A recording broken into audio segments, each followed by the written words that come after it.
Yesus terciptaan, saya jadi bingung. Jadi Roh Kudus itu menciptakan Nggak ada apa, Romo Daniel nggak mungkin bilang begitu, Bang Jo. Saya lihat Penciptaan nggak mungkin. Nggak mungkin, Iya. Pak. Oh, mungkin maksudnya tubuh manusianya dibuat, mungkin tubuh manusia. Iya, Bukan firmannya yang dibuat. Ya, tubuh manusianya itu berawal, Pak, dilahirkan. Oh, jadi maksudnya gini, pertanyaan saya waktu itu bentuknya benih janin atau gimana? Kan saya mau nanya, makanya benar saya masih bingung itu loh. Oh ya, oke. Silakan Bu Jokowi. Yo mesti toh Pak. Yesus itu lahir mengalami manusia normal. Ya mesti saja fetus jadi janin. Hah? Berarti dia dapat asupan tetap dari darahnya Maria ya, ibunya. Pasti itu. Pasti Saya ya. kasih tahu Anda ya. Saya kasih tahu Anda. Kenapa Kisah Rasul? Baca dulu Kisah Rasul 17 ayat 26. Bahasa Inggrisnya coba, Tentara Kristus. Coba. Kisah Rasul 17 ayat 26. James King-nya. King James. Ini banyak orang Kristen yang keliru-keliru nih. Yang King James ya. King James. Seperti Rasul 17 ayat 26.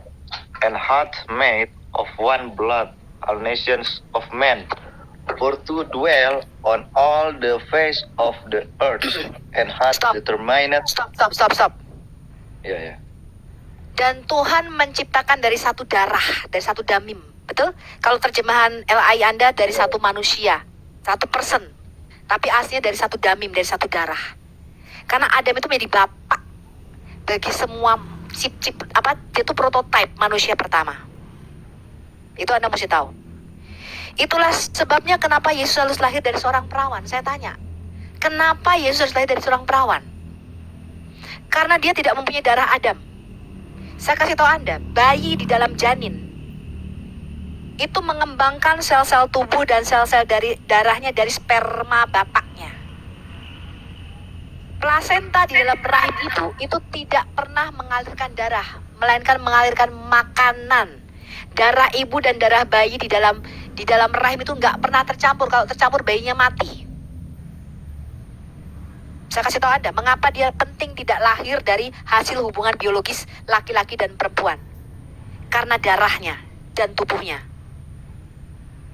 Darah Yesus, karena dia tidak berasal dari spermanya Adam, tidak berasal dari satu damimnya Adam, tadi di Kisah Rasul 17 ayat 26, maka sekalipun dia menjadi serupa dengan kita, saya kasih tahu Anda ya, ada hidungnya, ada matanya, ada mulutnya, ada rambutnya, gondrong.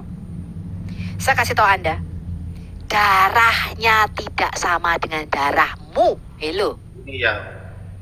Karena itulah satu-satunya orang yang satu-satunya Adam, satu-satunya manusia berdarah yang bisa berkata, kalau kamu tidak makan dagingku dan kamu tidak minum darahku, kamu tidak mempunyai hidup yang kekal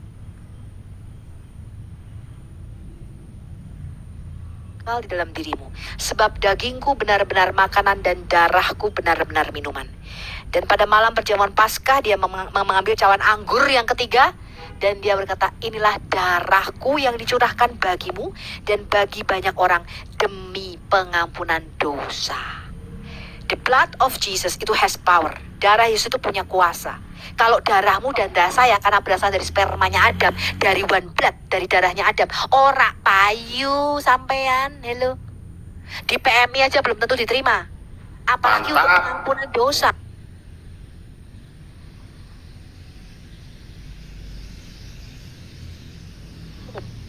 Contoh, ketika Yesus menyembuhkan orang sakit kusta,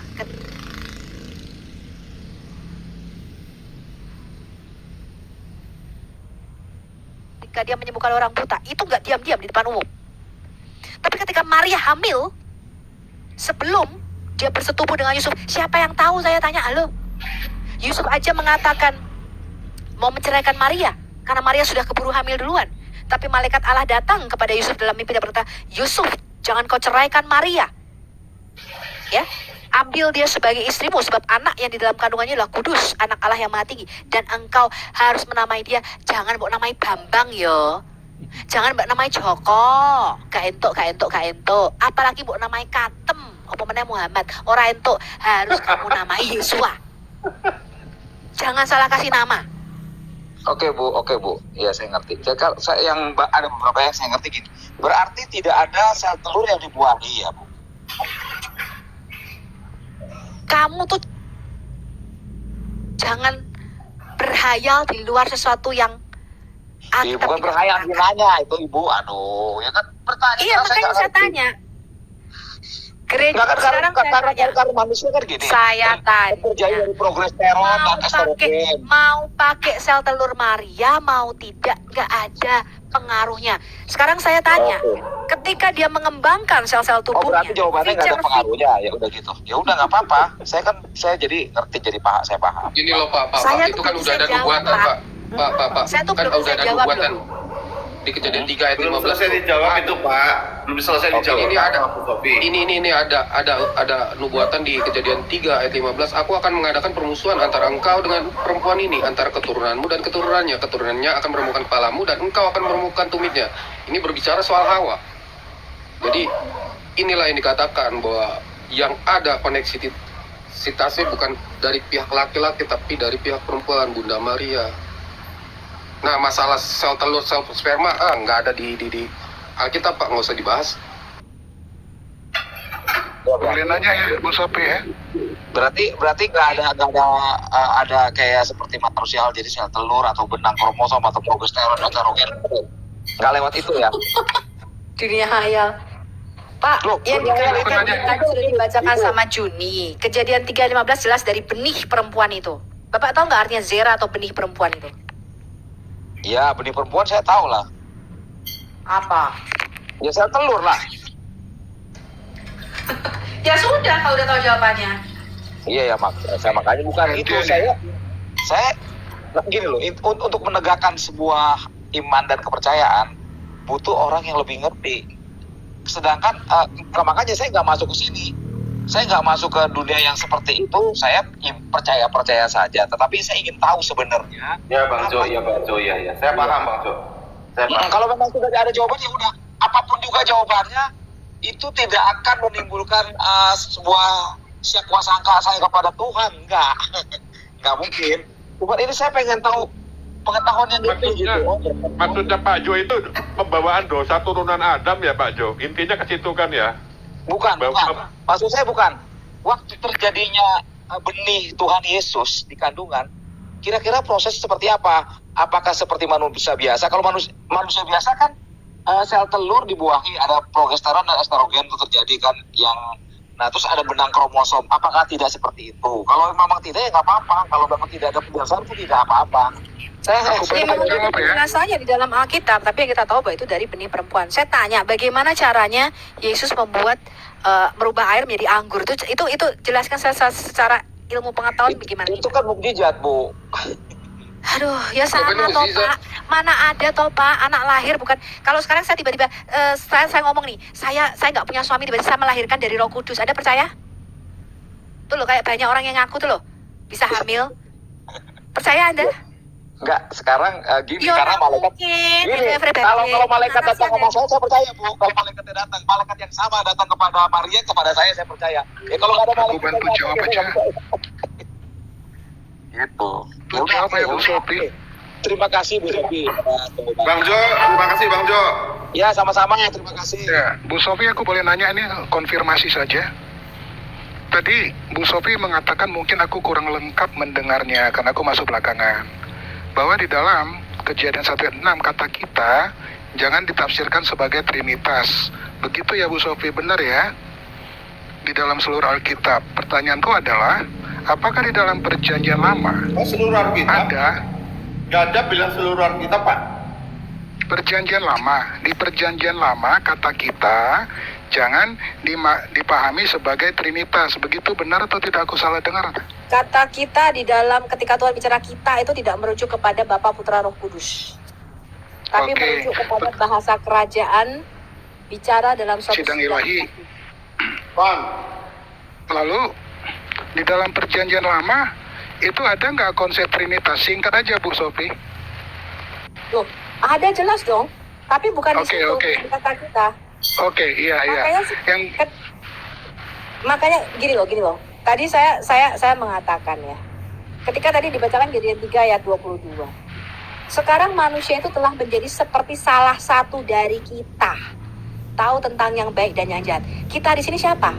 Bapa, Putra, Roh Kudus. Menjadi seperti salah satu dari Bapa atau Yesus atau Roh Kudus. Siapa? Kemudian ketika di Kejadian 11 dikatakan marilah kita turun dan mengacaukan bahasa mereka. Saya tanya, apakah Bapa, Putra, Roh Kudus turun semuanya ke bumi? Ngaco. Makanya mesti ngerti latar belakang penulisan kitab Taurat itu. Ya, aku hanya Tas gitu ya. Aku hanya konfirmasi saja, Bu. Lalu selanjutnya, Selem Allah gitu, Bu ya. Jadi Yesus adalah Selem Allah, benar, Bu? Adam. Disebut Selem Elohim atau Imago Dei. Lalu kalau seperti itu, apakah maksudnya Yesus juga ciptaan, Bu? Ini konfirmasi saja, Bu. Loh, Yesus itu adalah yang sulung, yang lahir, yang berwujud. Bapa itu tidak punya wujud, tuh namanya aja roh. Makanya kan saya bilang, kalau kalian tidak masuk kelas Al-Hayat Apologetika, kalian itu tidak akan bisa secara sistematis meletakkan doktrinnya keliru terus. Di dalam Al-Hayat Apologetika itu kita sudah meletakkan dasar pemikiran doktrin itu sistematis. Kita bicara dulu itu siapa Allah di dalam Alkitab kita. Ayo boleh, saya mau ikut tuh, Bu. Kemudian Ibu, apa artinya? Ibu kasih tahu ke saya. Di mana itu saya mau ketemu Zoom-nya apa gitu dong. Gimana sih, Bu? Harus kasih tahu dong. Nanti ke saya dulu, Pak. Di TikTok. Subscribe aja, Pak. Udah. DM ke penyidik TikTok. Udah beres.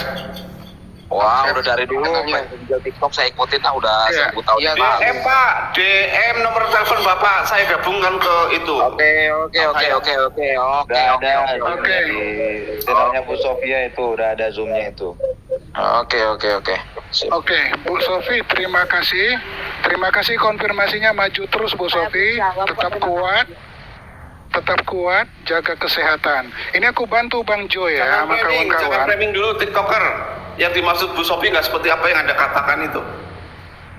Sudah dapat poinnya bahwa Selem Allah titik itu Tapi aja. begitu, Anda mau menyatakan bahwa di dalam perjanjian lama itu tidak ada konsep tunggal. Mau begitu kan? Sudah dijawab Bu Sofi, ada gitu loh Bang. Oke? Ya. Terus Anda memaknai yang tadi dikatakan Anda apa di situ? Itu Apakah sudah sama dengan dijawab. Bu Sofi atau bagaimana? Sudah dijawab Bu Sofi, Selem Allah yaitu Yesus. Itu secara implisit Bu Sofi menjelaskan ada penjelasannya gitu loh. Anda setuju? Oke, ya. Anda setuju? Aku hanya konfirmasi loh penginjil TikTok gitu. Aku tidak mau diskusi dan debat gitu ya. Nah, jadi Bu Sofi seperti itu tetap kuat, maju, kami dukung dalam doa. Lalu ini satu izin Bang Penginjil untuk Bang Jo tadi tentang pertanyaannya tadi. Bang Jo silakan baca Ulangan 29 ayat 29.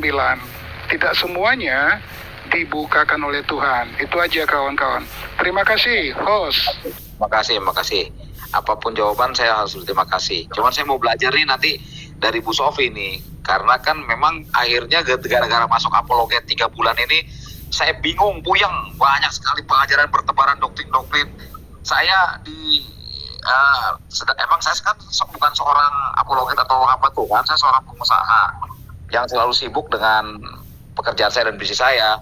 Tapi saya pengen tahu lah buat lebih saya mengerti apa isi Alkitab yang sebenarnya, makna apa yang terdalam, gitu aja.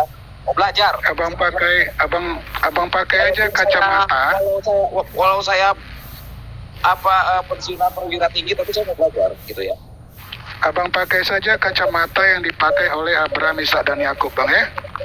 Ya saya nggak ngerti kacamatanya gimana apa kan ya, apalagi makna kalimat itu kacamata Bang Jo sudah tepat, nanti ke tempatnya Al-Hayat ya. Oke, ya udah Al-Hayat ya. Oke.